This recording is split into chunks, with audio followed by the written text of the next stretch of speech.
Olá, meus caros, aqui é o Corvo. Finalmente dedicarei algumas palavras ao álbum Unfinished, o mais recente da banda japonesa Unlucky Morpheus, ou Ankimo, como queiram. Lançado no fim de julho, foi apenas há alguns dias atrás que eu finalmente me concentrei no trabalho, aguçando meus ouvidos e mente. E agora estou em condições de dar um honesto e franco veredito. Quando falei do álbum Change of Generation previamente no canal, eu havia mencionado que não esperava que a Ankimo fosse superar aquele álbum em termos musicais.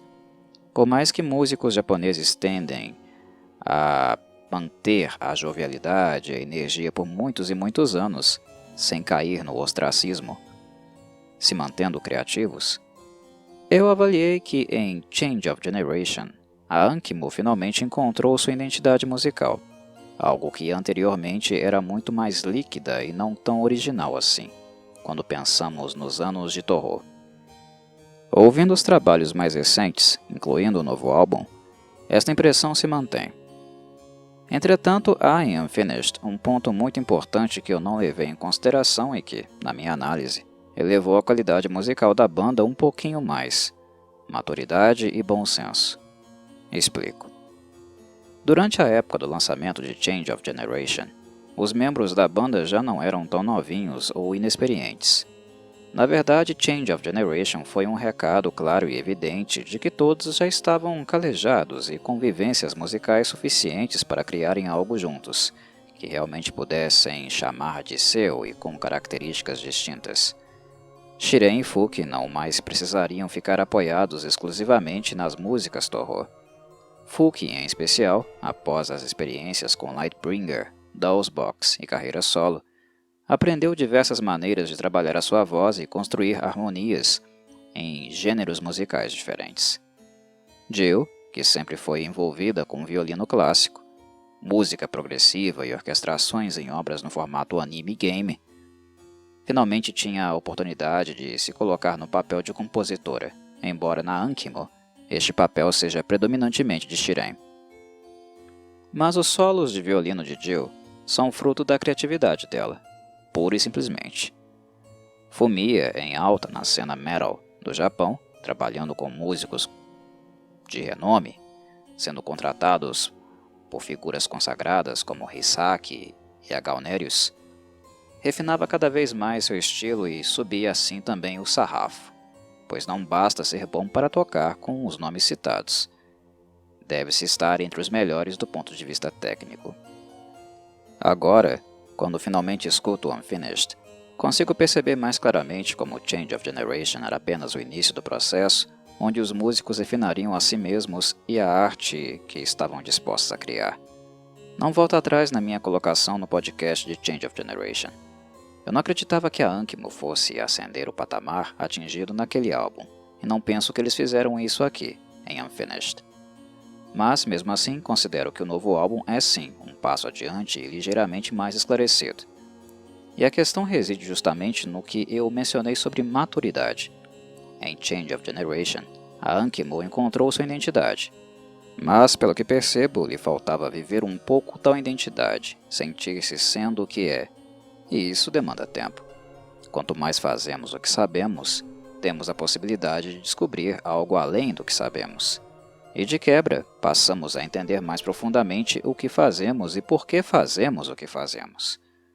Nos últimos anos, de constantes turnês, revisitas ao catálogo e experimentações recentes, creio que a banda amadureceu este autoconhecimento e foi capaz de, com muito sucesso, expressar musicalmente quem são. Unfinished é a prova deste sucesso. Se pararem para refletir, Change of Generation foi a junção do passado e do presente.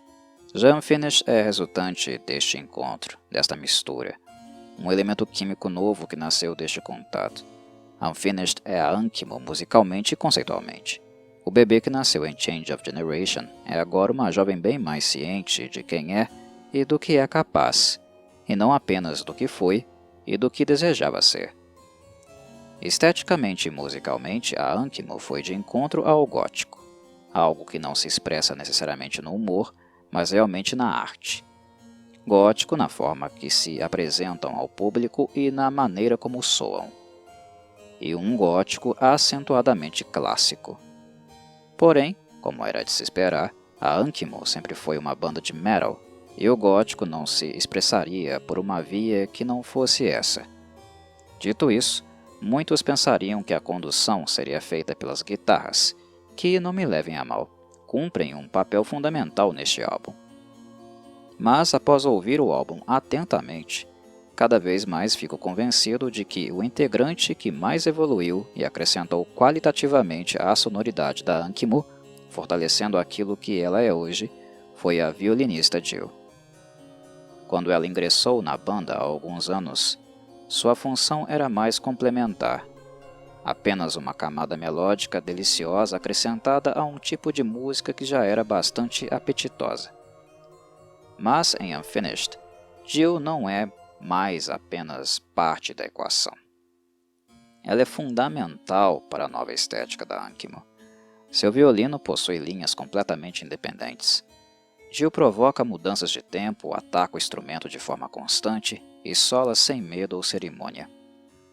Além de trazer para a banda toda a influência de música clássica que ela possui, o que contribui muito para que os demais consigam tocar algo consistente em termos de metal sinfônico, um dos estilos utilizados no álbum, Jill é ainda capaz de inserir seu violino harmoniosamente em canções onde a banda está investindo mais no power metal e também no death metal, que é um estilo muito mais em evidência neste álbum do que foi em álbuns anteriores.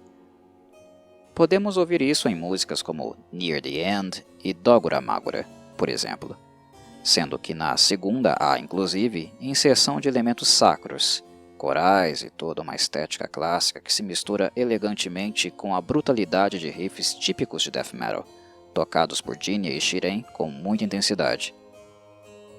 Por falar nos dois guitarristas, reconhecidamente rápidos e muito bons, ambos estão bastante inspirados neste álbum, abertos a utilizar fontes as quais não eram tão comuns assim para eles em um passado recente.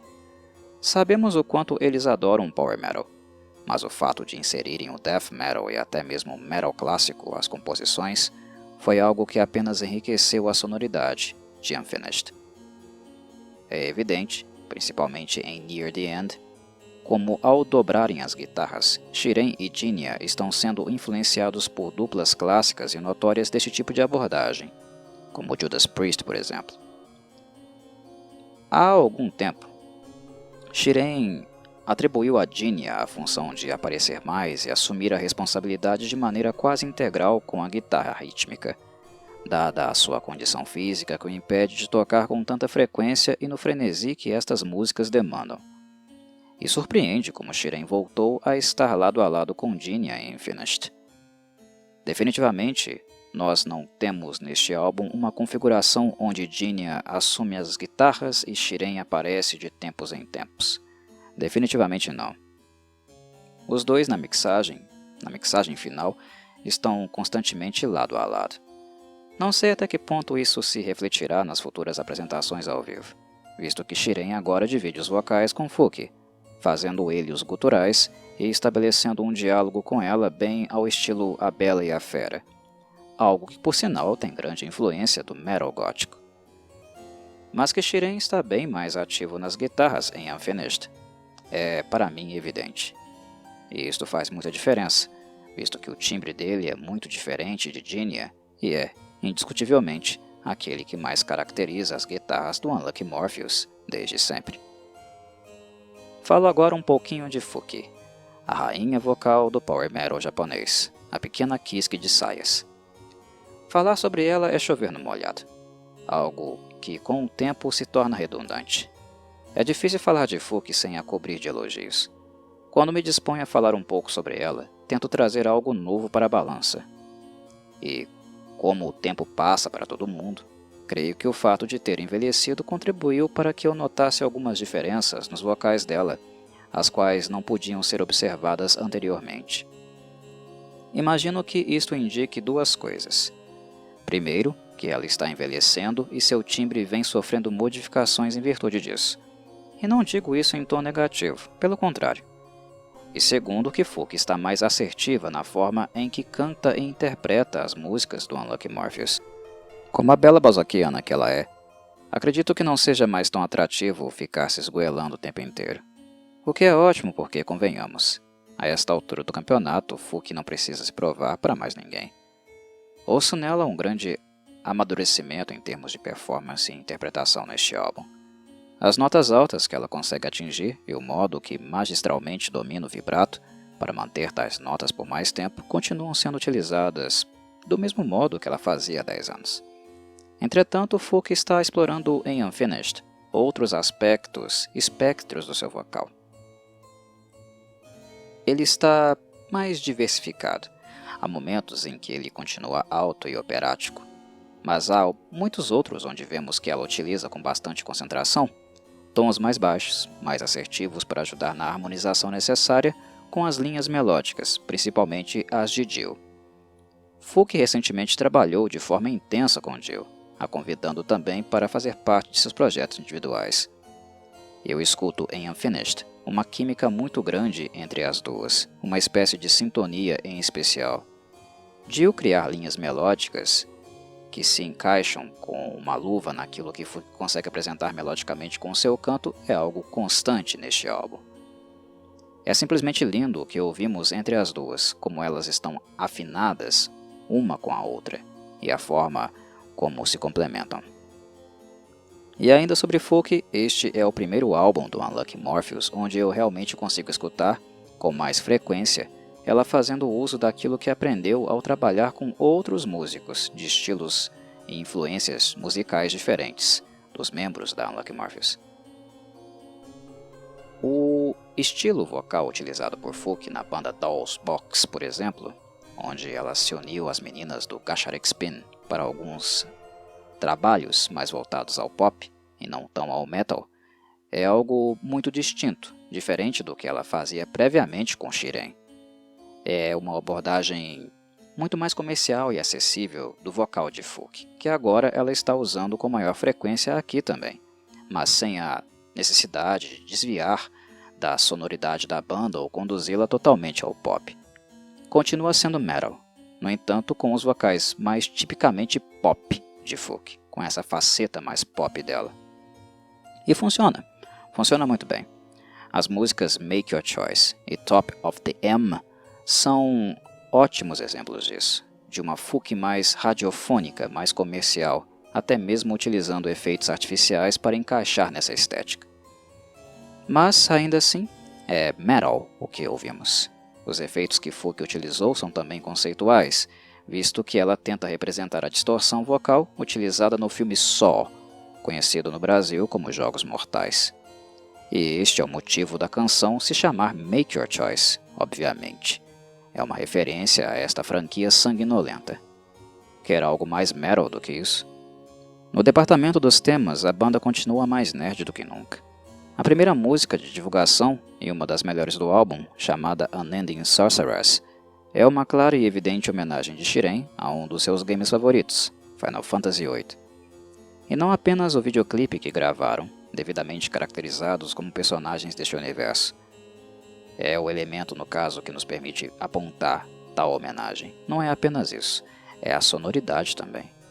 Esta música poderia ser introduzida tranquilamente em qualquer OST dos games mais modernos da franquia. E, como não poderia faltar, preciso falar um pouco também da música que fecha o álbum, chamada Carry On Singing to the Sky. Esta música faz uma conexão especial com os fãs brasileiros de Power Metal, porque ela é uma homenagem explícita a André Matos, ex-vocalista da banda brasileira Angra, que faleceu recentemente. Fuk e Shiren, em especial, são fãs dos brasileiros, dos álbuns da fase de maior sucesso. Em Carry On Singing to the Sky, nós podemos observar uma costura sendo feita, musicalmente e liricamente, de trabalhos como Carry On e Angels Cry. Mas o que me agradou realmente nesta música foi o fato da Ankimo não ficar presa a isso.